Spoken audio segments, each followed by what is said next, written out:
ಸನ್ಮಾನ್ಯ ಶ್ರೀ ನರೇಂದ್ರ ಮೋದಿ ಅವರು, ಆಮೇಲೆ 17 ಮಂದಿ ಸಂಸದರಿದ್ದಾರೆ, ಪ್ರಭಾವಿ ಮಂತ್ರಿಗಳಿದ್ದಾರೆ, ಮೂರು ಜನ ಪ್ರಭಾವಿ ಮಂತ್ರಿಗಳಿದ್ದಾರೆ.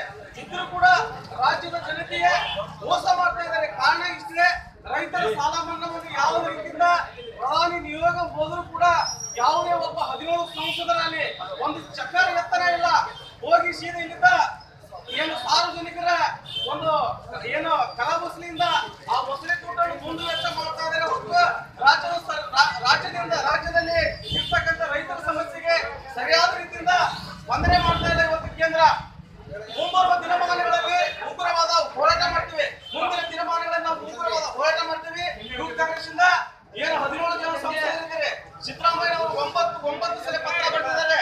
ಸನ್ಮಾನ್ಯ ಶ್ರೀ ಯಾರು ಮುಖ್ಯಮಂತ್ರಿಗಳಾಗಿರ್ತಕ್ಕಂಥ ರಾಜ್ಯದಲ್ಲಿ ಇರ್ತಕ್ಕಂಥ 9 ಸಲ ಪತ್ರ ಬರೆದ್ರು ಕೂಡ ಅಲ್ಲಿ ಒಂದು ಬೈಠಕ್ 17 ಜನ ಸಂಸದರು ಕೂಡ ಸನ್ಮಾನ್ಯ ಶ್ರೀ ಮುಖ್ಯಮಂತ್ರಿಗಳಿಗೆ ಒಂದು ಮೋದಿಜಿ ಅವರನ್ನ ಒಂದು ಬೈಠಕ್ ಮಾಡ್ಸಕ್ಕಾಗಿಲ್ಲ. 17 ಮಂದಿ 4 ಸಂಸದರಂತ ಈ ಶುಭ ಸಂದರ್ಭದಲ್ಲಿ ಹೇಳಕ್ಕೆ ಇಚ್ಛೆ ಪಡ್ತೇನೆ. ಬಂಧುಗಳೇ, ಸನ್ಮಾನ್ಯ ಶ್ರೀ ರಾಜ್ಯದಲ್ಲಿರ್ತಕ್ಕಂಥ ನಾನು ರೈತರ ಪರ ಇದ್ದೀನಿ ಅಂತ ಹೇಳ್ತಾರೆ. ರೈತರ ಪರ ಇದ್ರೆ ರಾಜ್ಯದಲ್ಲಿ ಇರ್ತಕ್ಕಂಥ ಏನು ಅನೇಕ ಜನ ರೈತರ ಸಾಲವನ್ನ ಮನ್ನಾ ಮಾಡ್ಲಿಕ್ಕೆ ಒಂದು ಚಕ್ರ ಎತ್ತಿಲ್ಲ. ಇನ್ನೊಬ್ಬ ಕೇಂದ್ರದಲ್ಲಿ ಇರ್ತಕ್ಕಂಥ ಮಂತ್ರಿ ರೈತರ ಸಾಲ ಮನ್ನಾ ಮಾಡಿದ್ರೆ ಅದು ಒಂದು ಶೋಕೇಸ್ ಅಂತ ಹೇಳ್ತಾ ಇದ್ದಾರೆ.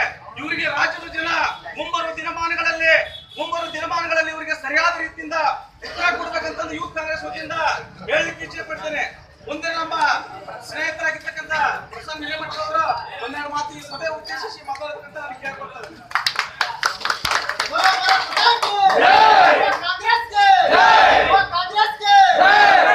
ಸನ್ಮಾನ್ಯ ಶ್ರೀ ಸಿದ್ದರಾಮಯ್ಯ ಸರ್ಕಾರ ರೈತರ ಪರವಾಗಿ, ಹಿಂದುಳಿದವರ ಪರವಾಗಿ, ದೀನ ದಲಿತರ ಪರವಾಗಿ ಸದಾ ಆಡಳಿತ ನಡೆಸುತ್ತಾ